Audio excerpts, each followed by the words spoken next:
ABC Listen. Podcasts, radio, news, music and more.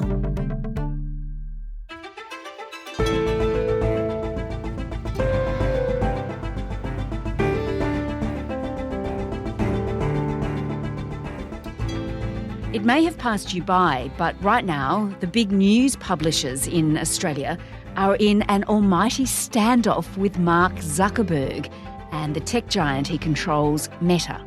Meta runs Facebook and has decided its users don't care for news content anymore, and it doesn't want to pay for it.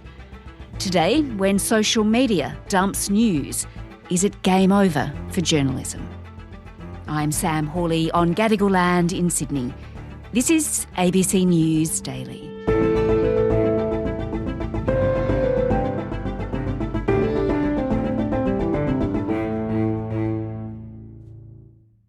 Hello, I'm Monica Attard. I'm co-director of the Centre for Media Transition at UTS. Monica, it was way back in the early 2000s that Facebook was born. And I think to understand what's happening now, it's really worth starting our discussion there. Oh, yes, and it is such a great story, isn't it? Subject of movies and all sorts of things. An online hangout where people go to chat and share photos and videos with friends. Facebook is just the latest internet darling. In 2003, it was founded by Mark Zuckerberg and three of his then friends. All of them were at Harvard University studying. Originally, they called it FaceMash, which is a shocking name, really. And it was intended to be an online service for students to judge the attractiveness of their fellow female students. Right. And now, of course, that violated university policy, so it was shut down. So he created a new social network, which was then called The Facebook, which launched in 2004. It's just you, me, and 900 million of our closest friends using Facebook. It began to draw in advertisers. Mark Zuckerberg is now worth $19 billion. His co-workers are multimillionaires. And it was the first kind of internet-based direct advertiser-consumer engagement that we'd seen on a large scale. So that's how it started. But over time, Monica, the platform changed slightly, didn't it? Because it wasn't just somewhere to go to share information about yourself, but to actually get information, including news content. Absolutely, yeah. It quickly moved from an ethos of share your life with us to an ethos of, you know what? We also own the news, so come to us for that. Because, of course, at the same time as this was all happening, which was about around 2008 to 2010, you've got media organisations moving online, obviously. That many had already gravitated online, but lots of news sites starting up. So Facebook kind of became a curation platform so that you could join the news groups on Facebook that you wanted to, have access to and leave the rest behind. So it really kind of began to own the news as well. Of course, for news organisations, that was good as well because they were able to reach massive audiences very, very easily on Facebook. But of course, what that meant really at the end of the day was that because Facebook was able to filter what people saw and access by playing with the algorithm, it really meant that news organisations were, in essence, working for Facebook. And it took them a long time to actually understand that.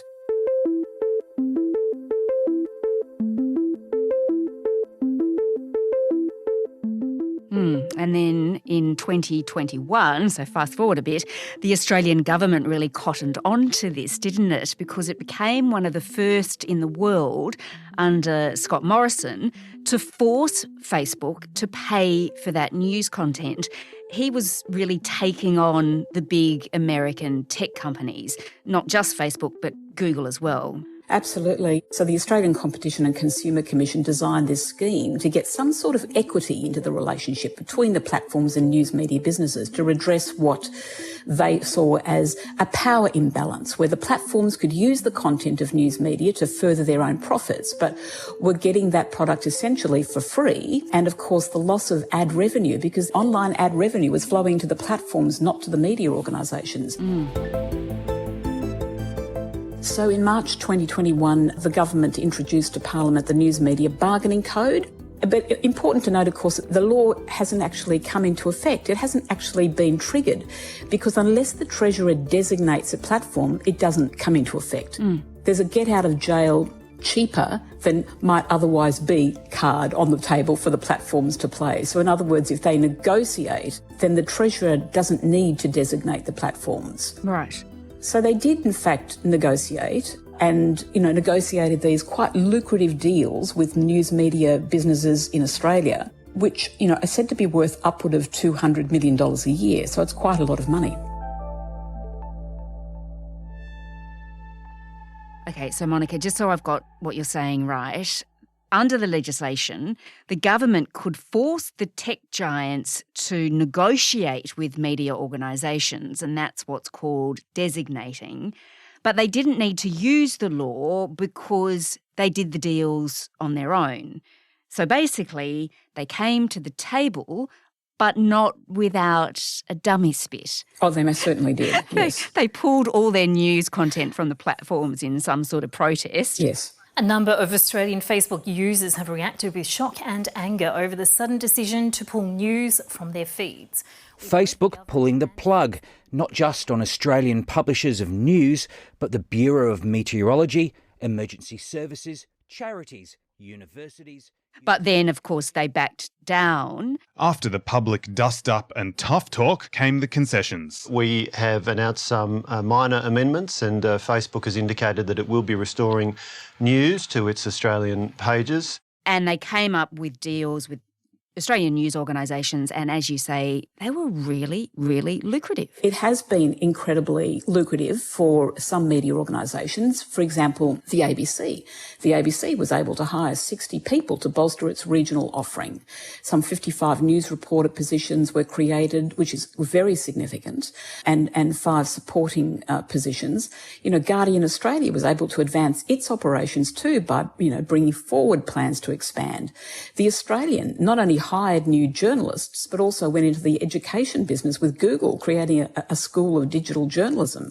And of course, small regional publications also benefited. So that's quite a lot of money if you consider it, upward of $200 million a year. If that were to, in part disappear, then that is quite problematic. So, Monica, that brings us to today, because Meta, that runs Facebook, well, it doesn't seem to care for news content anymore.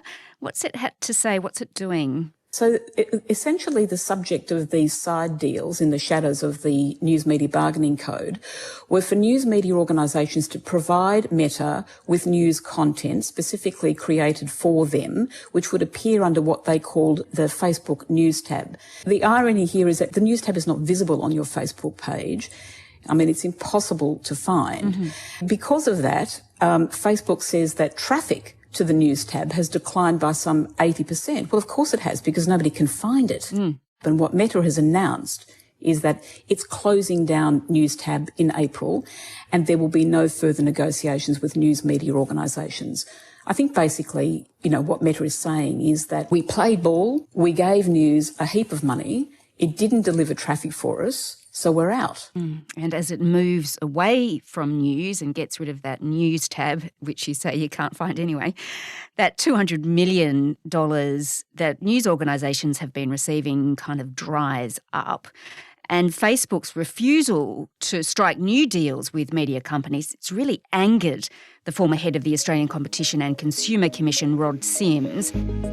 The concern is that this would mean less journalism, less money to journalism. People will see less journalism on social media. That has implications for society. And the Prime Minister, Anthony Albanese, is also furious. We know that it's absolutely critical that media is able to function properly and be properly funded. Journalism is important, and the idea that research and work done by others can be taken for free is simply untenable. So what are they so worried about? Well, they're worried about an awful lot, actually. I mean, important to note that it's not the entire money. I mean, Google is still in the game. They've not indicated that they're going to not negotiate with news businesses.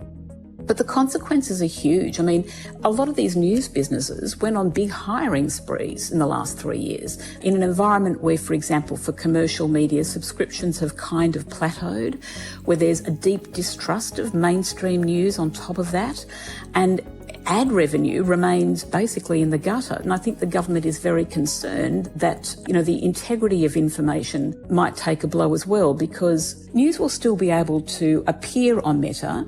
In other words, they'll still have their pages, but you're relying on people to subscribe to those pages.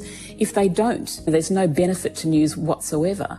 I think the biggest consequence, though, is really for the integrity of information on Facebook without news content, without its checks and balances, without the verification processes that go into the creation of news. The information that is likely to appear will be, more unchecked, unverified information. So the opportunities for yet more mis and disinformation will be huge. And as we know, the platforms, particularly Meta, haven't been that good at policing mis and disinformation on their sites. So it is a very big problem.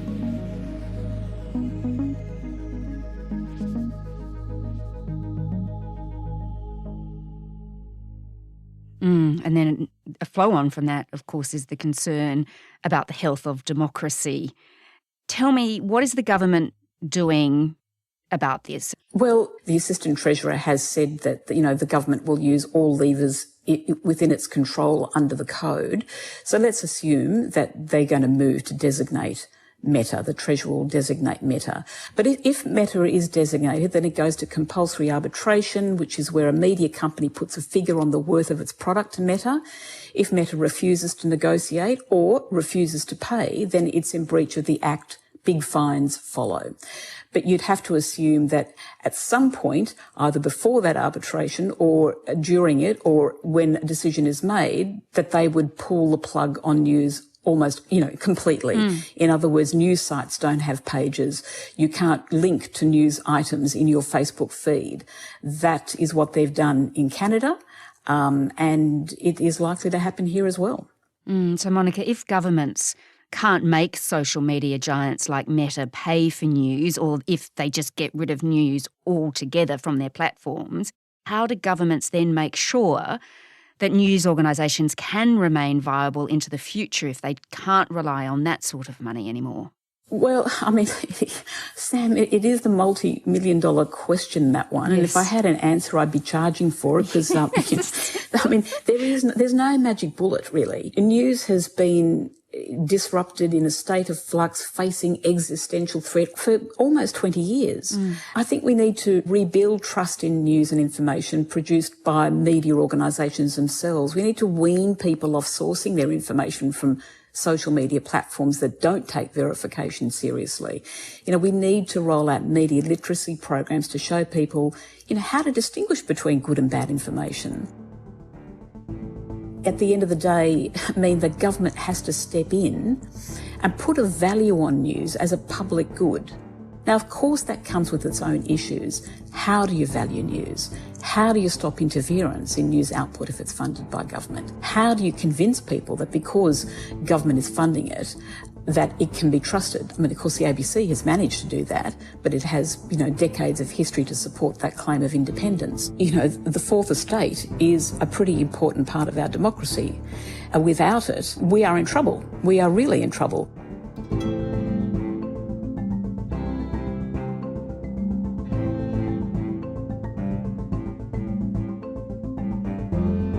Monica Attard is the co-director of the Centre for Media Transition at the University of Technology, Sydney. This episode was produced by Bridget Fitzgerald and Nell Whitehead. Audio production by Sam Dunn. Our supervising producer is David Cody. I'm Sam Hawley. Thanks for listening.